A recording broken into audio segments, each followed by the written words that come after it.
آیا بھی تھا کہ خمس کے معاملات کے بارے میں بتا دیجیے ہمیں کہ خمس کیا ہوتا ہے. یہ خمس صرف اہل تشیع کو دینا ہے یا سنی حضرات کو بھی دینا ہوتا ہے؟ خمس کے بارے میں بتا مفتی نے قریش صاحب. خمس دیکھیں، جہاں تک زکوٰۃ کا تعلق ہے وہ تو 5واں اسلامی رکن ہے جی، اور قرآن مجید نے واقیم الصلاۃ وآتوا الزکوٰۃ جگہ جگہ پر یہ فرمایا ہے. جی.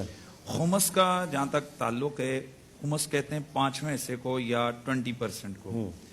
یہ بھی قرآن مجید قرآن رشید نے اس کو بیان فرمایا ہے. اور یہ جو خمس ہے یہ مال غنیمت پر سورۃ الانفال کے اندر اللہ تعالیٰ نے اس کو بیان فرمایا کہ جس وقت جہاد شرعی ہو تو جہاد شرعی کے طور پر اس وقت جو مجاہدین کو مال غنیمت میسر آتا ہے تو اس میں سے 5واں حصہ انہیں اللہ اور اس کے رسول کی بارگاہ میں دینا ہوتا ہے.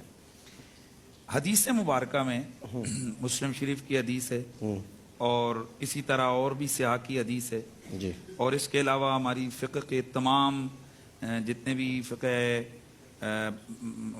کی کتب ہیں ہمارے، یعنی فقہ حنفی کی اور باقی فقہا بھی، ہمارے ہاں ایک اور حوالے سے بھی 5ویں حصے کی بات ہے، خمس کی بات ہے.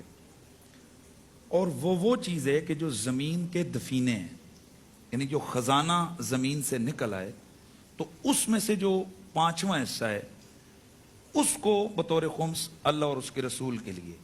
یعنی اگر پاکستان کی زمین سے کچھ نکلے. جی اچھا. پٹرول کے اندر اختلاف ہے کہ آیا یہ اس میں سے ہے یا نہیں ہے.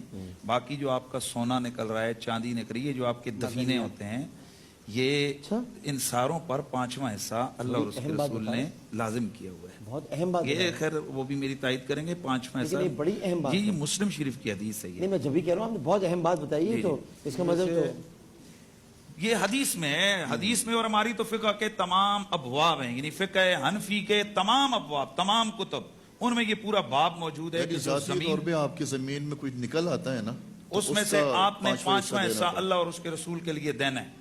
اب زکوٰۃ جو ہے وہ سادات کے لیے نہیں ہے. اور سید کی اصطلاح یہ نبی پاک صلی اللہ تعالی وسلم کی بیٹی حضرت فاطمہ زہرا کی اولاد کے لیے مشہور ہے. یعنی حسنین کریمین کی جو اولاد ہے ان پر، یعنی بنو ہاشم پر یہ زکوٰۃ نہیں لگتی ہے. یہ ہم نہیں کہتے، یہ اللہ اور اس کے، یہ رسول اللہ کا جو ہے فرمان ہے کہ میری اولاد پر زکوٰۃ نہیں. اب سوال یہ ہے کہ بھئی حضور کی اولاد پر زکوٰۃ ان پر نہیں لگتی تو وہ بیچارے بھوکے مریں. اور ڈاکٹر صاحب پلیز، آج معذرت کے ساتھ یہ شیعہ حضرات بھی بیٹھے ہیں، ہمارے اہل سنت حضرات بھی ہیں. محرم کا مہینہ آتا ہے نا، ہم لاکھوں کروڑوں روپے جناب والا وہ بانٹتے ہیں، دیگیں بانٹتے ہیں جلسوں پہ، ربیع الاول میں بھی جلسوں پہ. ہم کہتے ہیں ہم سے امام پاک بھی خوش ہو گئے، اہل بیت بھی خوش ہو گئیں، رسول اللہ بھی خوش ہو گئے. اور ڈاکٹر صاحب حالت یہ ہے کہ آج میرے نبی کی بیٹیاں گھروں میں کام کر رہی ہیں. آج سادات کی عورتیں، صحیح بات، ان کے جو حالات ہیں، ان کے سروں پر چادریں نہیں ہیں. بالکل آنکھوں میں آنسو آ جاتے ہیں سوچ. میں کہتا ہوں ہم اللہ کے رسول کو کیا منہ دکھائیں گے، ہم پوری قوم ہم کیا منہ دکھائیں گے. اگر حضور نے اتنا ہی پوچھ لیا کہ میری اولاد کیا کرتی ہے، ان کا کیا سلسلہ تھا، اور تم لوگ کیسے رہے ہو. ہم سارے مجرم ہیں اس میں، ہم مولوی سارے مجرم ہیں اس میں. ہم نے کھل کے حضور کی حال کا بیان ہی نہیں کی ہے. ہم نے اپنی قوم کو بتایا نہیں ہے یہ حلوے پراٹھوں پر ثواب بعد میں ہوگا، حضور کی اولاد کا پہلے تو. اور ہمارے حکمران بھی اس میں مجرم ہیں، ہماری ساری قوم مجرم ہے. کیوں نہیں بتاتے ہم کہ یہ 5واں حصہ ان کا حق ہے، دو انہیں زکوٰۃ ان پہ نہیں لگتی ہے، یہ تو دو نا. اربوں خربوں ہڑپ کرتے ہو تو یہ کون دے گا.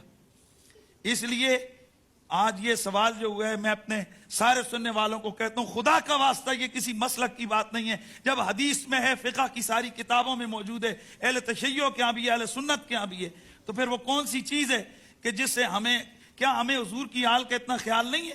ہر شخص کو اپنی اولاد پیاری ہوتی ہے، تو کیا رسول اللہ کو اپنی اولاد پیاری نہیں ہے؟ سیدہ زہرا کو اپنی اولاد پیاری نہیں ہے؟ اس لیے ہم سارے لوگ یہاں، میں یہ مت کوئی سمجھے کہ ہم یہاں بیٹھ کر کوئی جو ہے نا ڈرامہ کر رہے ہوتے ہیں، یہ ایموشنل لوگوں کو کر رہے ہوتے ہیں. یہ ہمارا ایمان ہے، ہم کلمہ پڑھتے ہیں، ہم نے بالآخر رسول اللہ کو منہ دکھانا ہے، قبر میں بھی اور قیامت میں بھی. اس لیے میں کھلا کے کہتا ہوں یہ 5واں حصہ یہ سادات کا حق ہے. جتنے یہ دفینے نکلتے ہیں، چلیں جو اختلافی چیز ہے پٹرول گیس اس کو نکال دیں، باقی اللہ اور اس کے رسول کے مجرم اگر آپ نہیں دیں گے. اس پہ گورنمنٹ قانون سازی کرے. یہ جو گورنمنٹ کے اندر بیٹھے ہوئے لوگ ہیں وہ یاد رکھیں, حکومت چند دنوں کی چیز ہے, آپ سے پوچھا جائے گا. میں پی ٹی وی پہ بیٹھ کے ذمہ داری کے ساتھ تمام علماء کرام سے آپ پوچھیں, یہ کیس بھیجیں, ہمارے وزیر سائنس اینڈ ٹیکنالوجی ہوں, یہ وزیر مذہبی امور, سارے یہ کیس بھیجیں وہ جناب اسلامی نظراتی کونسل کو کہ کیا ان کا حق ہے 5ویں حصے میں سے یا نہیں ہے. یہ جو دفینے جو یہ خزانے نکلتے ہیں, کیا ان میں سے اہل بیت کا حق ہے یا نہیں ہے؟ بس آپ ان سے ایک سوال پوچھیں اور اس کے بعد ہم حاضر ہیں, آپ ہم سے پوچھ لیجئے. میرا آج یہی بات ہے. میں بالکل کہتا ہوں یہاں کہ ہمارے ہاں یہ جو نیازیں ہیں, یہ جو صدقے خیرات کے حوالے سے پکائی گئی میلاد کے پروگراموں میں دے گئے, محرم کے جلسوں میں یہ دے گئے, یہ سب مستحب کام ہے, یہ لازم نہیں ہے. لیکن سوچئے کہ رسول اللہ کی, آپ ڈاکٹر صاحب بات کر رہے تھے, میں چاہتا ہوں کہ ذرا کہیں وہ نہ ہو جائے. میرے سامنے ایسے کیسز ہیں الحمدللہ جو ہم سے اور آئے, ہم اپنے طور پہ کوشش کر رہے ہیں. ہمارے سامنے ایسے سادات گرانوں کے کیسز آئے کہ ایک سید زادی وہ سکول کے اندر جھاڑو مار رہی ہیں. ہم نے رابطہ کیا, بی بی یہ کیا ہے؟ تو وہ رو پڑی, کہتی ہیں بھائی میرے چھوٹے چھوٹے بچے ہیں, میں کیا کروں, میں بیوہ ہوں. اللہ اکبر. اگر اللہ کے رسول نے ہم سے اتنا ہی پوچھ لیا کہ میری بچیاں جھاڑو مارتی رہی ہیں, تم ان کے قصیدے پڑھ کے کہتے رہے ہو کہ ہم غلام اہل بیت, تم ان کے باپ دادے کے جلسے کرتے رہے ہو اور بڑے کروڑوں روپے تم دیگیں روڈوں پہ بانٹتے رہے ہو, تو ہم کیا جواب دیں گے؟ ہم سارے وہاں پر یہ سوچ لیں سارے.